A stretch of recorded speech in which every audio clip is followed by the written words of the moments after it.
just don't know. I don't know. I'm looking, yeah.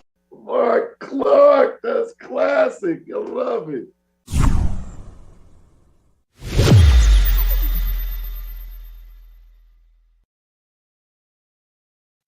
And welcome to Wednesday on the Marc Clarke Show. Bootsy Vegas is in the building, ladies and gentlemen. Yes, sir. Good morning, Mark.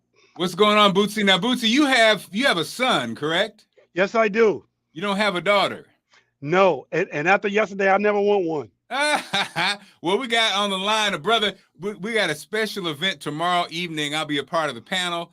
My man who put it together, one of my friends forever, amazing dad, who's a dad, a mom, a girl dad and a boy dad. David Miller joins us.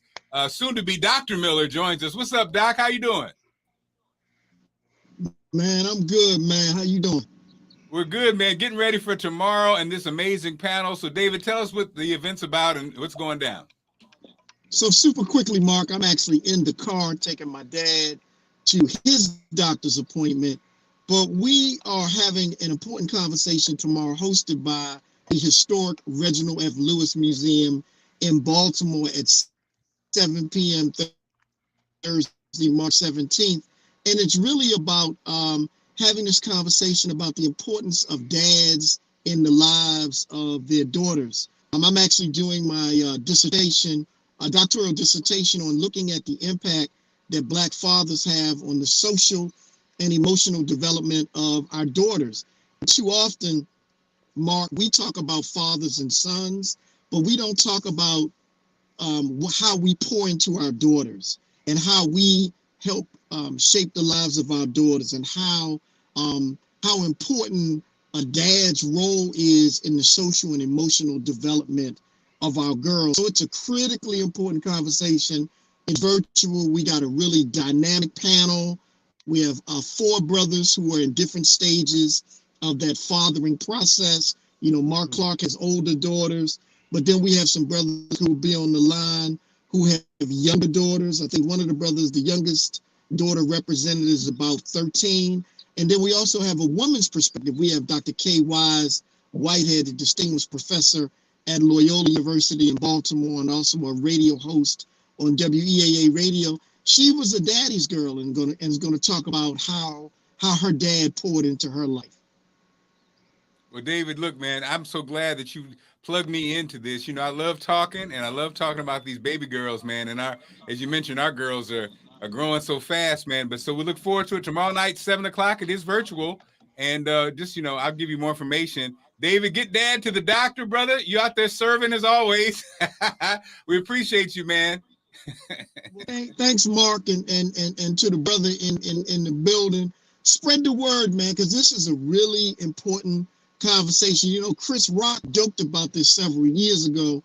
If you want to keep your daughter off the pole, the lives of dads and how we pour into dads and how we help dads understand the sacred bond between dads and daughters is so critically important, man. But thanks a lot, man. Absolutely, definitely, man. Thanks, David, and see you tomorrow again. David Miller joining us, and Bootsy. It's so interesting. Have you being a man who has run through so many women, you know how important it is for dads to. Okay, first of all, no, that is incorrect. But no, and you know what? I don't think I should joke about it because one of the main reasons why I do what I do is to serve females that may not be in a situation where they have fathers or situations. True story, Mark. I have never told this story to nobody. Okay, wait a minute. Listen up, everybody. All right, so yeah, two stories. The real reason why I will not leave Deanwood radio broadcast, this was really a game changing me, is that I had 5 students one day. They were all females, and they were all sitting at my table in Deanwood. This may have been my 3rd year. So we had just started sending kids to college. I had 2 Virginia Recreation Center department, county, in Maryland asked me to leave. And these 5 girls sat at the table for about an hour talking about not having a father. My father was nothing but a sperm donor. I'm still going to make it without my father. And I had to walk out and cry. I literally walked out. And that's when I decided, yeah, I'm never leaving. Like, and the great thing is, all 5 of them girls are in college, and I talked to 2 of them yesterday. One go to Benedict College, one go to Stevenson College, and so as much as I joked and all that, you know what I mean? Because I know I may joke about this. Now I definitely do not take that serious. Another thing is I don't like people calling me dad. I don't let them call me. I just be like, hey, call me your new big uncle. You know, like I love when you was telling Sky Money, aka Moneybag Sky, that's your uncle over there. You know what I mean? Like I don't do the dad thing, but yeah, you know what I mean. So I do know how important that is, and I do fully understand the value of a older male presence in a lot of these females' lives to protect them. So you know what I mean. So as much as I'm probably gonna joke today, let me get this one little serious moment. I definitely don't joke with it, and it's interesting because I've had and I don't know if I told you this. I actually call and not harass. Maybe I'm using another word. I call and check up on my female students at college a lot, to the point where I made one of them throw out a guy out of their room before. I told you that, right? That I made him throw him out of the room. Like he gotta get out of the room. Like don't have him answer the phone when I call no more. Like so no. So I definitely take this serious. I think these discussions are really important, and the purpose for those things are really important because sometimes we do need to put this back in perspective of how we need to protect and help these young females guide. And while I'm on here, shout out to Samantha. She's checking in. Samantha, we love you, Samantha. We love you, Samantha. Yeah, you know what? I'm gonna do something selfish, Bootsy. I'm gonna, of course, shine the light on my kids because they grow up so fast. As you should. Couple moments from the kids, you know, doing their thing. My girls, I got 3 for those who don't know: Sydney, Skylar, Spencer, my babies. Here they are. I just want to flow. We can stay forever. You can be strong, and it will only be better. You will be together through the days and nights. Don't worry, 'cause everything's gonna be alright. People keep talking, they can say what they like, but all I know is everything's gonna be alright. No one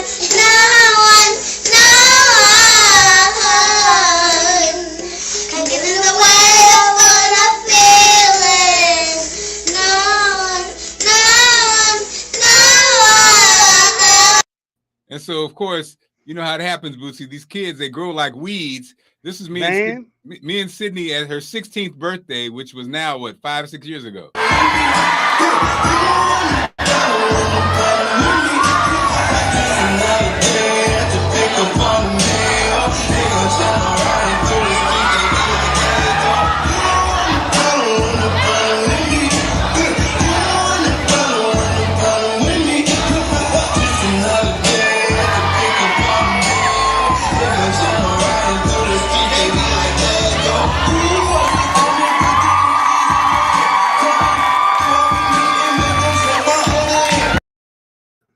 Wow.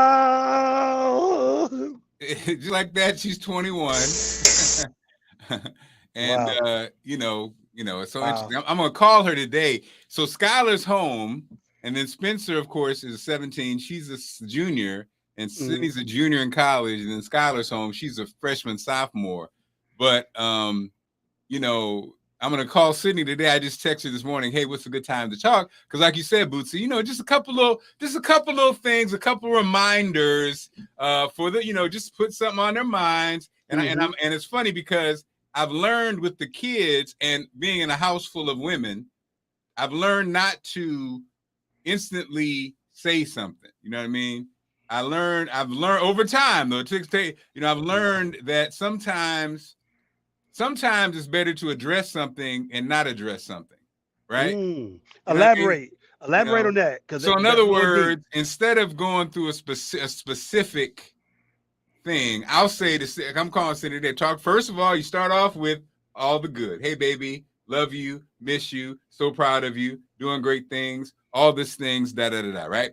Then I'm gonna say something, and it can apply. You know how it is. It can apply to a whole bunch of things, but it can zero in, and the person will understand. So I'm going to say, Sydney, because we had this conversation years ago when she was young. And what's up, cuz? What's up, G? I see you out there. We had this conversation because one thing my mother, not one thing, but something my mother did, I think, Bootsy, that was so powerful.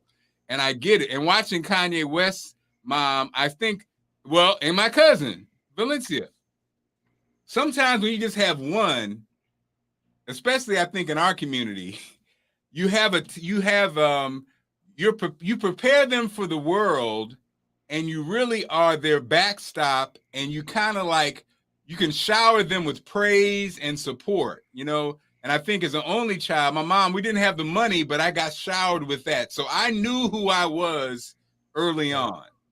And Bootsy, you work with young people. When you know who you are, the cracks and all that kind of stuff, it really doesn't affect you as a kid as much, because what you start to realize is most kids don't know who they are. As a matter of fact, the loudest kids, the most off the chain kids, the ones who are doing the most, usually don't have love at home, don't have attention at home, they're trying to figure out who they are. But when you know who you are, you start paying attention, you be like, and then the kids, it's weird, they start following you or they leave you alone, because the fact that you know who you are, they can't really get to you. They can't really, you're impenetrable. You know what I mean? And in relationships, I think in relationships, it's kind of the same way. You attract, if you're insecure, I don't care how fine you are, I don't care how beautiful you are, men, women, boy, girl, whatever. If you're insecure, you're going to attract someone who exploits that insecurity because they can see it. And those kind of people, the people who are take advantage of you, they only take advantage of people they can take advantage of. And so they know they can see you and say, oh, this person is weak, I can play to their weakness. And they throw stuff out there to see if you're listening. You know what I'm saying? Like, if you're a beautiful woman, right? And a guy's like, that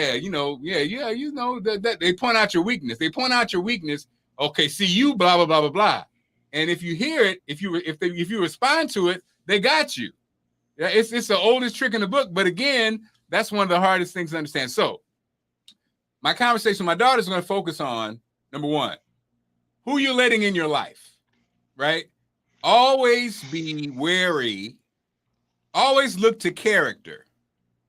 Always, from friends to boyfriends to girlfriends to family members, you always look to the character piece. If somebody has questionable character, they really probably shouldn't be in your circle. What is a trigger? What is a trigger character flaw for you? A character flaw is somebody doing something that just shows bad character. So I basically, Bootsy, if we're talking and you say you're going to call, you say you're going to come by, you say you're going to do something and you don't do it, to me, Allison hates this. It's my check mark system. After a couple check marks, if you're a woman, Bootsy, after a couple check marks, I'm not pursuing you anymore. You're not pursuing anymore. You're not that person to me anymore. You're somebody that I have fun with. And I do it with my friends too. People who are my friends, I do the same thing. If you have shaky character, you're only going to get so close. I'm not kicking you all the way out necessarily, but you're just not going to get that close because your character's shaky, and it doesn't have to be extreme. Now, and that's what's funny. It goes to show you, like, if it's extreme, that's coming from somebody who's used to some craziness in their life. Our kids are not used to craziness in their life, because we created an environment where there's no craziness. I was not used to no craziness in my life. So if you come in, so if somebody came in crazy, what you going? Loud. You're not even a character flaw. Yeah.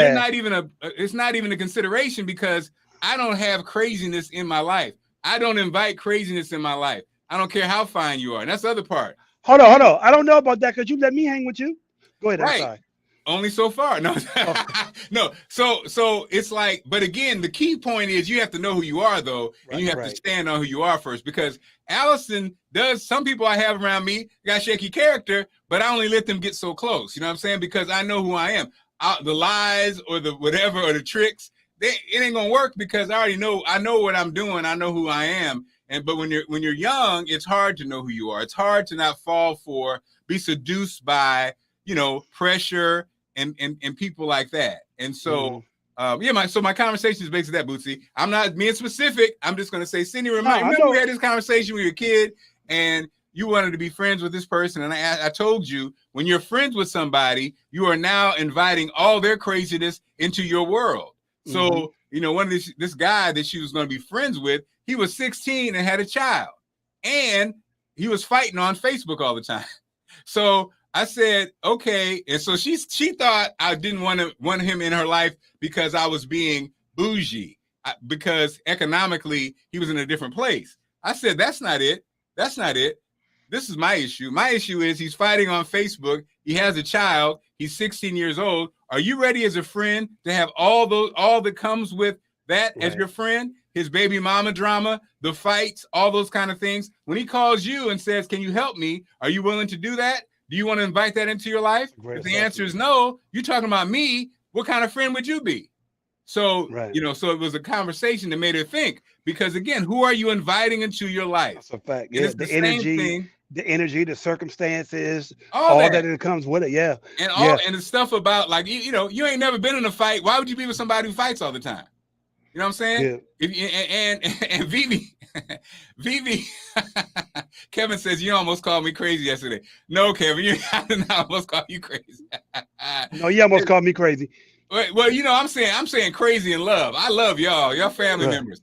Miranda says, I always told my two daughters that some of their circles showing shaky character and always starting drama and being disrespectful, they need not to be a close friend, right? What's next?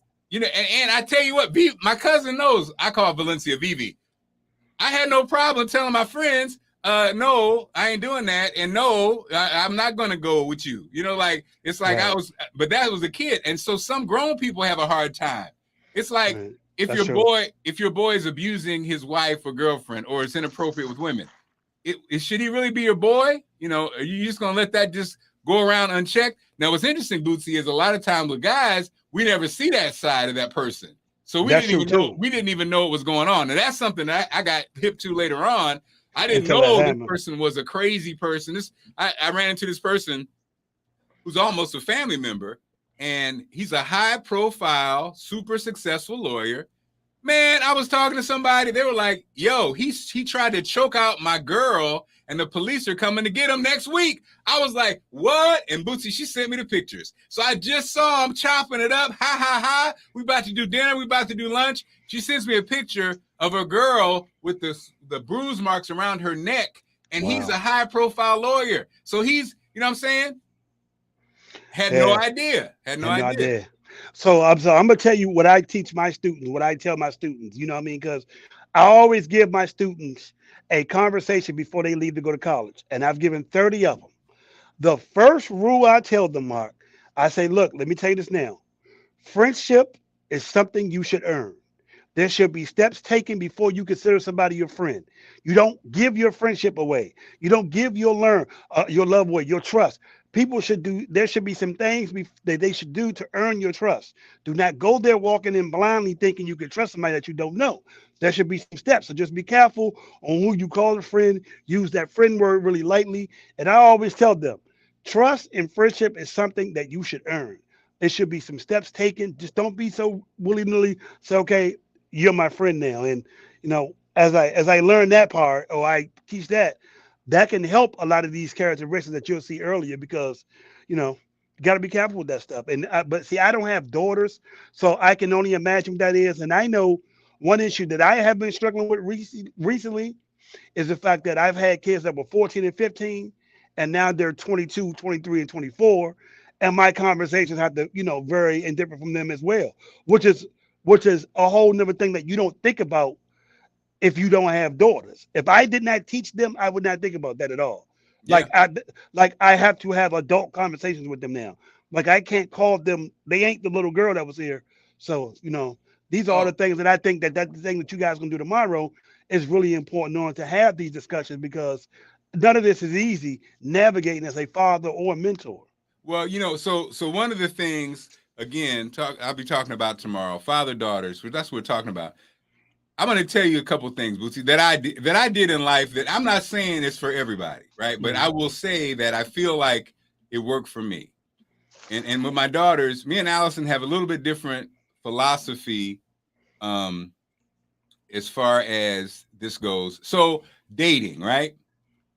I did not have a girlfriend until I was in my 20s. I did not have You a started girlfriend. late, huh? Started a little late, huh, Mark? Okay. I'm sorry. I didn't have a girlfriend until I was in my 20s. And for me, it worked because a couple things. And so my oldest has had a boyfriend almost 2 years now. My youngest has had a boyfriend, and then my middle child has not. This is how it worked well for me. So this whole radio thing and this passion, whatever I wanted to be, whatever I wanted to do, one thing I did not want is to have to answer to anybody as I'm pursuing what I want to pursue. So I hopped into this media thing early on. I mean, I did the announcements announcing in high school, in grade school, in middle school, in grade school, I did announcements in 4th grade. I did announcements in 7th and 8th grade. I did high school games in high school. I went to vocational school in media in high school. I worked at a radio station right after high school, junior college, and then I worked at a real station in college, blah, blah, blah. So all this time, I played in bands too, right? So all this time, I'm grinding, and I worked, and I had a job. I did not have a girlfriend, so I never had to answer to anybody. I just had to do me. You know what I'm saying? Was that by choice, or you calculatedly, you purposely kept it that way? Oh, it was definitely by choice. It was like I put off the whole having a girlfriend thing. Not saying that you were the ugly duckling too. I just want to say that. I want you to know that. Okay. No, I wasn't the ugly duckling. So basically, I was the guy. I was the nice guy. I was the nice guy. I was the popular guy. Had a lot of female friends. So the girls, the girls that I liked, I went over and hey, and they didn't like me. I kept it moving. So I had the female friend piece. So I think that's another part. So I think what happens is when you have female friends or male friends, it's almost like having a girlfriend, in that you have a relationship. You know what I'm saying? Some guys have girlfriends but don't have relationships with women, and that including their wife. You know what I mean? It's like they deal with women in a way it's not a relationship. It's a sexual relationship, but it's not a real relation. It's not a human being relationship. Right. So therefore, that's how they deal with women, or they deal with the opposite sex. And so it doesn't really grow their relationship with women, right? And so for me, I compartmentalized it, Bootsy. So my first girlfriend, I'm 20-something years old. She had a child. I was working in Huntsville, Alabama. I made time to have a girlfriend. And what for me, it worked because I didn't have any of the drama. I didn't have any of the heartbreak. When I went back to my reunions, I didn't have to hide from anybody. I didn't have to regret seeing anybody. And so for me, it worked because I think, like I see with my daughter now, you're in college with a boyfriend. Isn't that the time you're supposed to find out who you are? Isn't that the time you're supposed to experiment, to find out what kind of person you like, what kind of person you don't like? What do what you like in a man, what you don't like in a man? To me, isn't that what life is about? Like feeling that out as opposed to being locked down with somebody? I don't know, and so for me, that's how I did. I look at Vivi. My cousin is always handsome. I compartmentalized Bootsy, and I don't know. It might not be a good thing, but I did. I compartmentalized it, right? And so for me, that was that segment of life. Now for others, they go through and because the heartache is real. My youngest daughter is 17. She's been through it. She's been through the heartache. And to be honest, I think some people get lost in the heartache. I think some people don't recover from a broken heart for years. That's a fact. And it makes it tough for them to deal with people intimately for a while. And so I'm just saying, for me, it was like I don't want to deal with that right now. I'm going to deal with it when I'm more mature and I'm older, and then things like that. And what Kevin's saying, if I'm keeping it real, Kevin's saying, like the college around 30 years old. Okay. So yeah. So then having kids at a later date, me and Allison having kids at a later date, the advantage of that is, who you are. You know what I mean? And so when you had the kids, you're ready to live that life. You didn't sacrifice. I dated my first girlfriend, like I said, who I had. She was 20-something years old. She had a baby, and she really did struggle with that. In fact, she was so dead set on Bootsy because she had a kid so early. When she turned, as soon as she could, she got her tubes tied. Which again, that was a reaction from being like you got robbed early in your life. You know what I'm saying? Wow. And so versus, like I said, versus, me and Allison were like 32, 33. Glad you got away, bro. Huh? I'm glad you got away from Huntsville. Well, I mean, no, she's a beautiful person, amazing person. Oh, I'm sure an amazing she is. mom. But again, the relationships can make you that way. They could bitter, scar you, cold, they can hurt you. But I'm not saying don't do it. I'm just saying what worked for me. And so obviously my kids don't listen to me. But and so the father-daughter thing, I'm saying all this to say is I get ready for this thing tomorrow with father-daughters, and I have 20-year-old, 19, and now 17. I'm sorry, 21, 20, and now 17. My question, Bootsy, is the sexuality question. Basically, how did you deal with that? What advice? And then of course some great times I had. And so I'll answer the question about that now. Sexuality. My advice is you got to be honest. Okay, my cousin said my son's heartache sent him to depression. His mental health was not fully recovered. Yeah. My husband and I also had our 2 daughters later. Yeah, I mean it's so it's so funny, Bootsy. So because I was, as you cracked on me, the ugly duckling or Mr. Goody Two-Shoes. I didn't say that. The funny part, all your boys are having sex. All your boys are getting it in. I was not. So I did not know the magic of sex. I didn't get it. You know what I mean? And so it was tough out in Springfield, huh? What'd you say? I said it was tough out in Springfield, huh? Okay, I got you. I passed. I could have, but I was like, I didn't. The girls who wanted to give it to me, I looked at it like I did not want to do it just because you want to give it to me because I'm your friend and I'm feeling you like that and I don't want to do that, right? Respect. And so that's how I looked at it. So, I was never that noble, but go ahead. I love you for that. And so, what I realized when I did have sex, which was before I had my first girlfriend, by the way. Congratulations. It was like, that's when I was like, oh, this is why my friends are crazy. This is why my friends are crazy. It's like, you can't, they're just obsessed. I get it. I got it. I was like, okay, Bootsy, now I understood. Because up to that point, I did not get it. You know what I'm saying? I was like, but now after I got it. But also, see what you did there. Okay, I got it. You know what I mean? After I got it. And so, yeah, it became, okay, this is why they were so crazy. This is why my friend was sneaking women in his house at night, his parents' house at night. This is why when we went out of town, I was that guy who got stuck with the other girl, just conversation while they're in another room. I'm in there. So what do you like to do? It's like, yo. What are your dreams? What are your aspirations? Right. They were like, who is this guy? Bootsy, I was asking real quick. So what do you like? What are your hobbies? They was like, I got stuck with this guy. I don't want to have no conversation, sir. It's so many jokes I can go here, but I'm not going to do it. Bootsy, go ahead. This is a family show, but I'm not going to do that to you. But I do think it is admirable the fact that at a young age you had that discipline and understanding of it, because sometimes people will let that lead their other head lead them places and not figure it out till later. So I don't think it's a bad thing. I think that's great that you had the discipline and the understanding that sometimes it's not even worth it, because we've all done some things that we look back afterward and say that really was not worth it. You know what I mean? Well, so the funny part was there you go. Look at Kevin. The laying say Kevin cracks me up. Kevin used the big words, then he came down on this one. He was like, Kevin's breaking this down.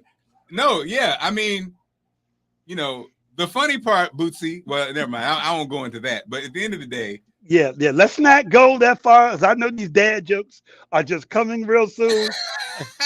I don't want nothing. I need to be in everybody's good graces after that text I sent yesterday to you and your wife. Yeah. Well, it's funny. So having daughters, and again, tomorrow we're talking about Daddy daughters. Tomorrow at 7:00. Please check it out.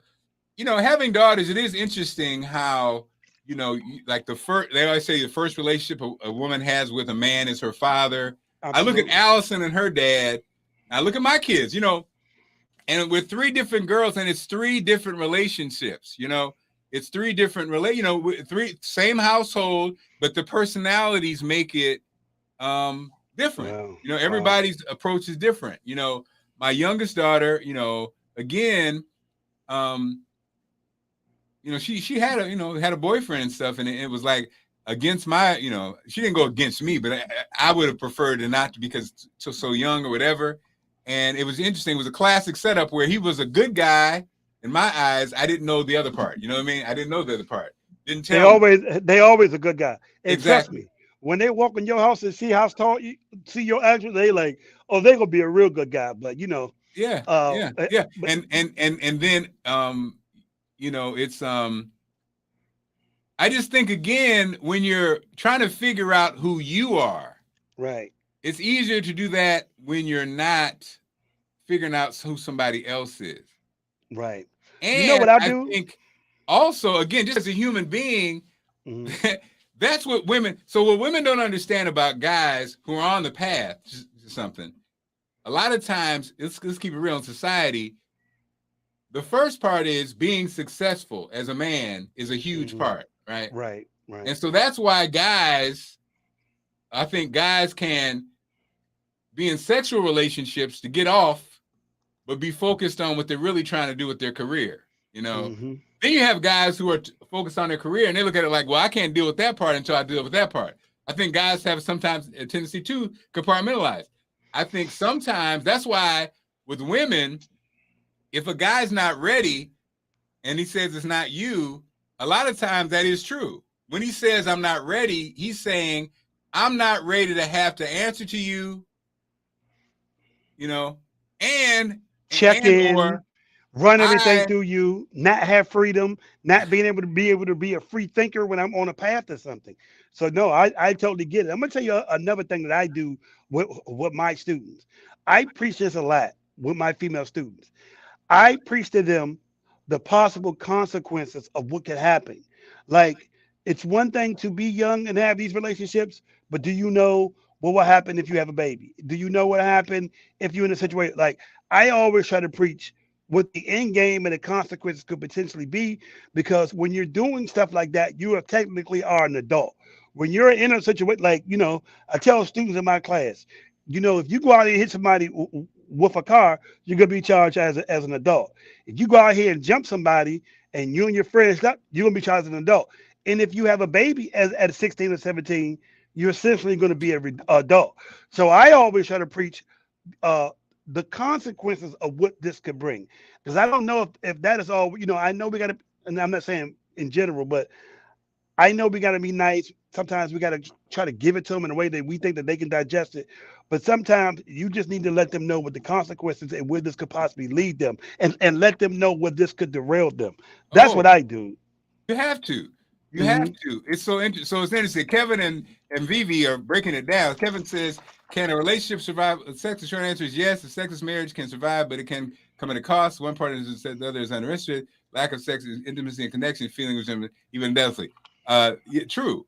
Intimacy. I think intimacy is more important than sex in relationships, just because of intimacy and that connection, Right. And I think for men, especially as we get older, I'm 55, hey, your penis may or may not work, but the intimacy is always there, and so that's something that, again, we don't really talk about. Vivi, I told my son, besides to wrap it up, yes, once you start having sex, your Lord is going to start making decisions for you. Be careful, be smart.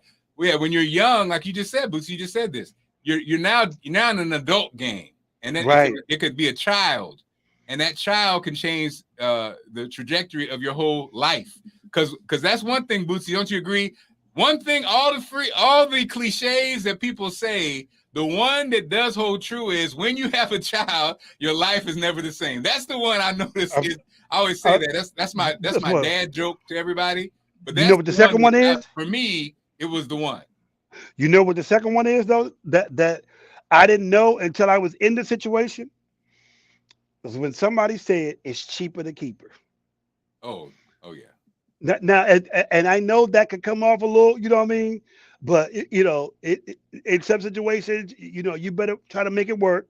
You know what I Yeah. mean? Because you'll be working 2 jobs or 3 jobs, and you'll never be able to rest or whatever. You know what I mean? So, Well, and let's keep it real. It's almost like It's Cheaper to Keep Her is a great song, right? right, But the reality and a perspective of the patriarchal uh, side of things, which is the man's perspective. Oh, it's cheaper to keep her. But the deeper meaning is, like you said, the deeper meaning is if you made a human being with somebody else, that's a fact. this is not a casual relationship. You have now created a human being that you both have to figure out how to navigate. So therefore, you guys should do everything that's possible to make breakdown. This child have the best chance of living an amazing life since you decided to have sex and make this person. So that's what I meant to say. Right. So that's what it's not because it's not a throwaway. It's not a lyric. It's truth. And I witnessed this. We've all witnessed it. People have kids and you get a divorce, and you look back on it and you both say, maybe we should have spent more time trying to figure this thing out. Now, Kevin, another good point. What does it mean to figure out who you are? In order to find ourselves, we must seek out our own personal sense of purpose. I mean, separating our own points of view. Here's the thing, Kevin, great point. And again, we don't talk about this when we talk about marriage, right? Marriage means asking ourselves our values, to that was finally we believe in. Marriage, to me, back to you say, Bootsy, about cheaper to keep her. That's kind of what we say, happy life, happy wife. What it says to me, when you're getting married, what you're saying is, I'm choosing to spend the rest of my life with this person. So my wants and my needs may or may not be the most important thing now because I'm married. You know what I mean? It's like, and I think a lot of people don't understand that. My husband, my wife isn't doing what I wanted done in the bedroom. My husband, my wife don't have a job. My husband, my wife had a mental break. Okay, but I'm married. I signed up. This is what I signed up for. For better or for worse. And then when people signing up is marriage. I didn't sign up for this. Yes, you did. You signed up for it. That's the fact. What if that person ain't fine no more? What if that person gained 300 pounds? What if that person changed? That's what you signed up for. And so I think that's the part. And then like Kevin said, well, who am I? A lot of times we get married and we don't know who we are. That's a fact. And the part that's so crazy is, and who you are now ain't going to be who you are 10 years from now. Man. And that's what makes marriage so tough because it's not the same person you met at the club 10, 20 years ago. No, this person now has two toes off his foot and suffers from diabetes and can't hit it like he did 20 years ago. Do you still love him? Do you still? That's a fact, man. And so these are things that we don't talk about. Yeah, we need to take in before we move forward because I have seen situations where people did not think the whole thing out. You know what I mean? Because I think sometimes what I've noticed is, and I've seen some great situations where I've seen people really were great for each other, where I always say, what are you going to be like when it gets tough? When things ain't going great, you know what I mean? It's always the cost benefit analysis. You know what I mean? It's the cost. No, that's a real thing though. Like I always say, it's the cost benefit. It's the cost of me venturing that's going to be worth the benefit for my future. Because as we all see, you've had health challenges. I've had health challenges. You know what I mean? And I can sit there and tell you that if I would have chose other people and had stage 4 cancer, I can honestly tell you, I know I wouldn't be here. Wow. No, I know. Like I know that for a fact. And so it's so interesting that maybe these discussions of thinking long term of what we said in the beginning. What characteristics do you see when you were talking to your oldest daughter or whatever? But do you see those characteristics in your mate moving forward? Do you see that as a team? Because I always tell my students this: team stands for together, everyone achieves more. You got to understand that when you're dealing with a team, together everyone achieves more, and just have that because when you When you got somebody who wants to go to the club more than hanging out with you, or you got somebody who want to go on girl trips more than she want to do family vacations, you can already see it right now. You know what I mean? You can already see where this is going to go. So it's really interesting, and I just wish people had these discussions that you're before. having right now. Yeah, yeah, Well, and it's funny. because you never know. It's funny because, and again, we'll be a brief show today, but yeah, man, I had to laugh because I remember I was dating this young lady, and a lot of times, I think people don't take life seriously, and they don't take relationships seriously, right? And I remember. I told you I got my flag system, Bootsy. My flag system, looking back, the flag, it's been there a long time, Bootsy. And again, the flag system doesn't mean that, it doesn't mean that the situation's whatever. It just means I saw a flag, right? Never forget it. I'm dating this young lady. Her daughter, the sister has a baby. That seems to be a theme for you as well, but go ahead though. Right. What the hell? So we're dating, and she picks up her sister's baby to take with us. It's a beautiful afternoon, right? Family time. Okay. Family time. The sister says, okay, here's her bottle, here's her Pampers, here's her stuff, here's her food. Don't let other people hold her, and don't let her eat other food. So we're out.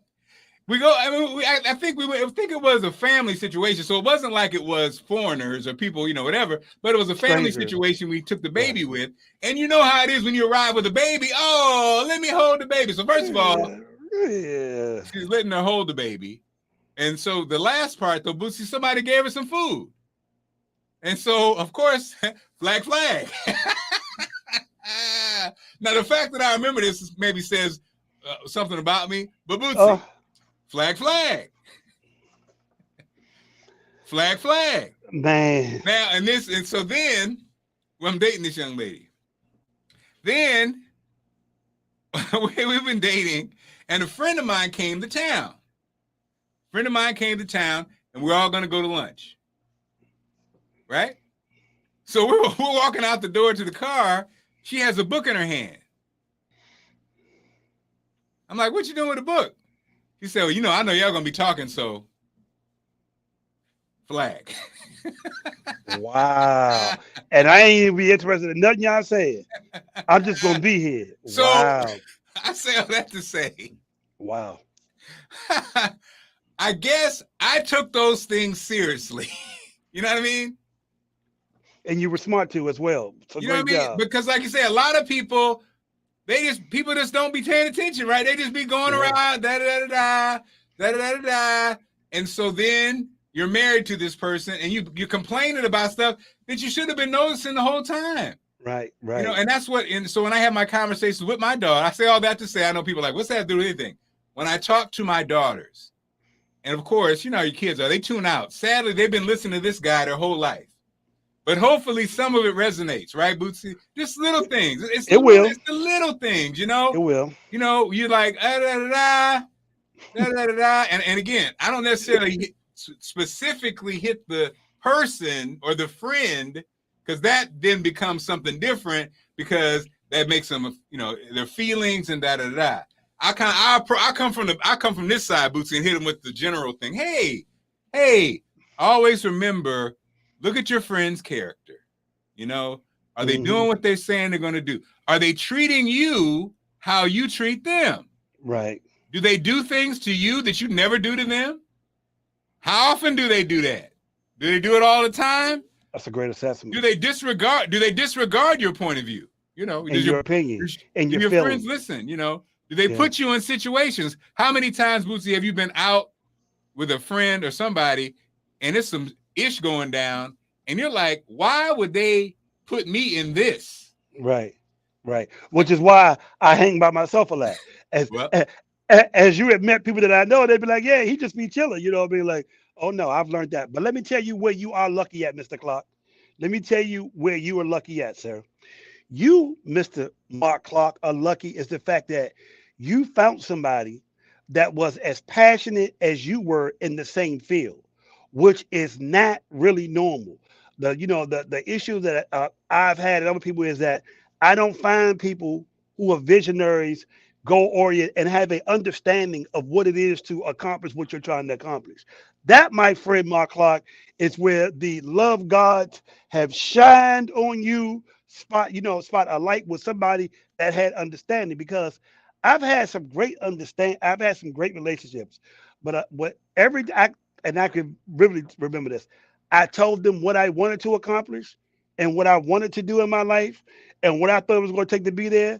And they was like, yeah, okay, yeah, see you later. And I'm out. You know what I mean? Like, Well, so it's that often that you can find yeah, somebody that's true. that full, I mean, like fully, like, you know, and I know you know this. People think what we do in media is easy. It is literally like rolling dice sometimes. Like it's not. It's really subjective. It's no real clear path. You got to always be prepared. Be ready for your moment. And if you're lucky, you'll have somebody who can encourage you and understand what you're doing while you're doing it. So that, my friend, is where Mark Clark is probably the luckiest human being in the world, because I've had a lot of beautiful, pretty people who did not understand where I was trying to go. And if you're lucky, you're fine. You'll do a good job of conveying that to your potential partner, because Well, that will help a lot of relationships, Mark. and again, Bootsy, you have to be looking. So the example I gave about the young lady, she was a former girlfriend. Even though she had the flags, Bootsy, I was still willing.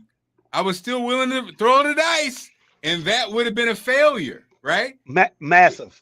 So I already had the flags, but because she did what I did, and we did relate to that, Hmm. and I was aware of her baggage. So here's the thing: I was willing to roll the dice and I knew she had baggage, but I was ready to take the package, Bootsy. Hmm. But she did one last one that ended it all, and so but that was God, right? And so that's why. What was it? Hold on. You don't lead us down here. What was the last thing? What was the straw that broke the camel's back in that situation? Since you didn't walk us down here already, Mark. Well, we had a long distance relationship, and the key to long distance relationships, people say they Mm. don't work. They can work. The Mm. key to long distance relationships, you have to have a plan. So let's say you're long distance, and you say, okay, and then next year we're going to get engaged and get married, or we're engaged, Right. we get married. You have a plan. And so Mm. I felt the distance was, and so then it got to the point where I was trying harder than she was, and the distance was getting us, right?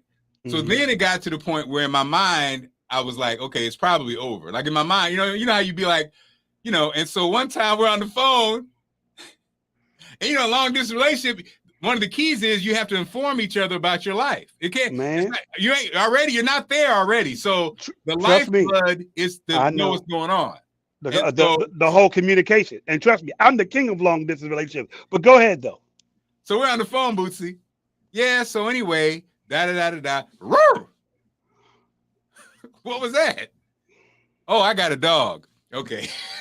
So at that point, Bootsy, oh, you got a dog, but you didn't tell me you got a dog. You didn't just get a dog.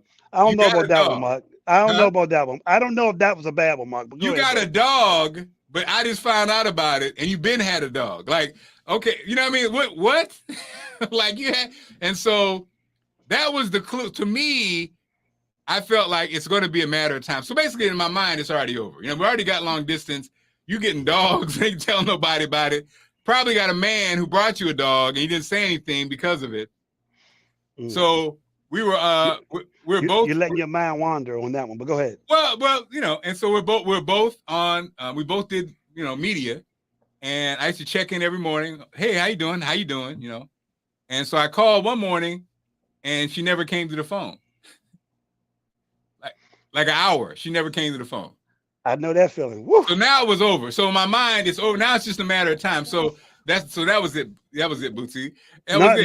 no. And I had so that same experience. I had the and same so experience. at the end of the day, everybody says, and so as somebody who's very aware of all this kind of stuff, when everybody says, "How did you find Allison?" Bootsy, like you said, it was easy as pie.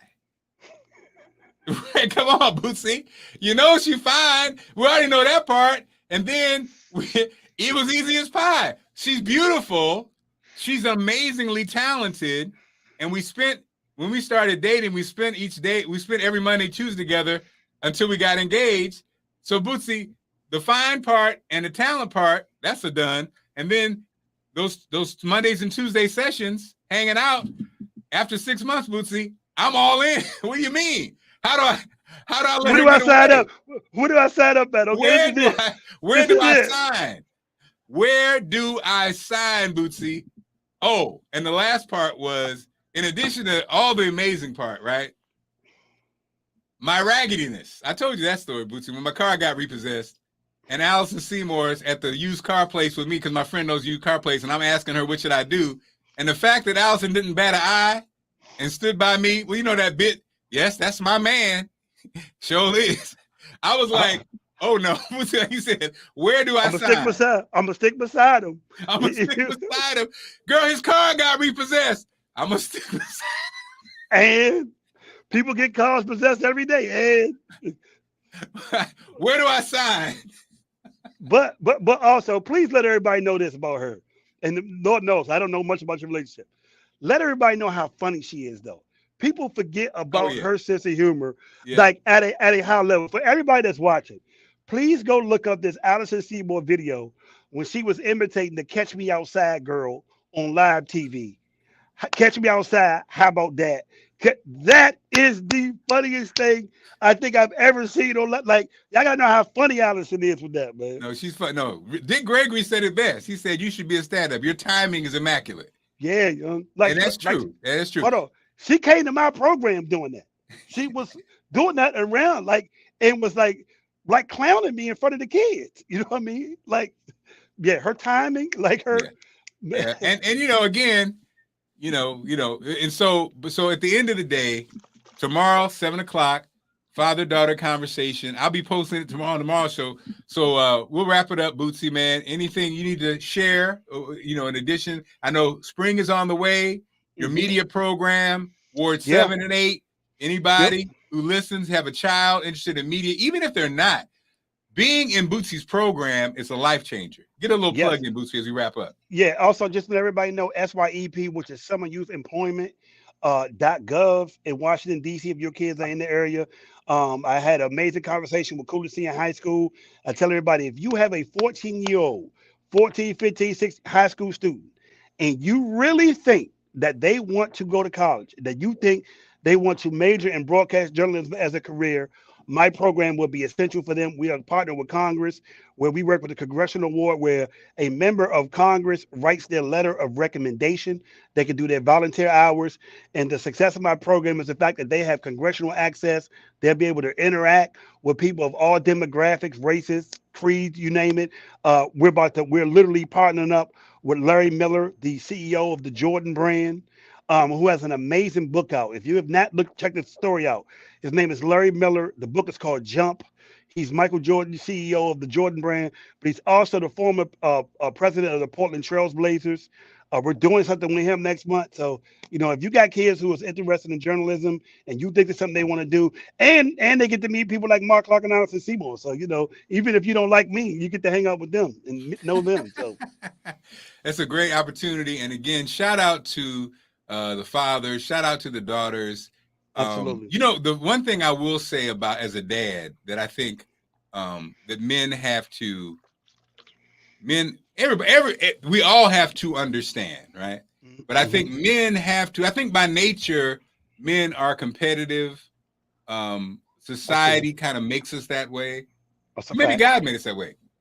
But one thing that I think was the key for me, Allison had an amazing father. You know what I mean?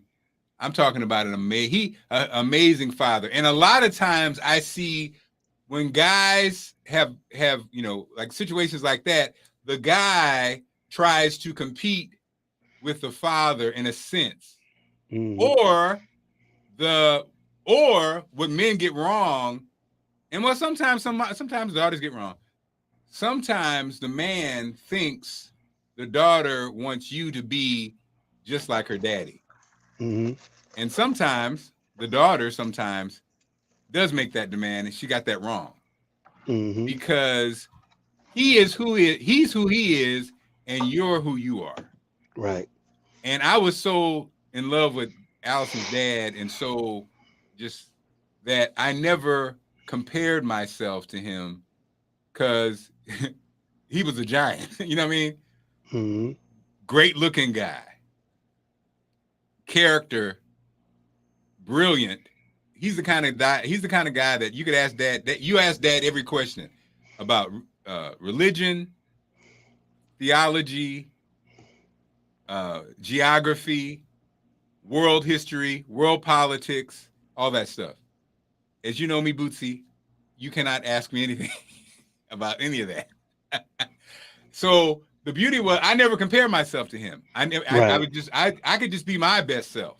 And in being my best self, not only do we have just amazing relationship with nothing but love, I think I learned that, yeah, Allison didn't look for me for that. She got that in her dad. She looked for me for other things. And I think sometimes, you know, men approach when they have a dad like that, even dads sometimes, they kind of like be like, you know, I'm going to be, you know, I'm her hero. You ain't nothing.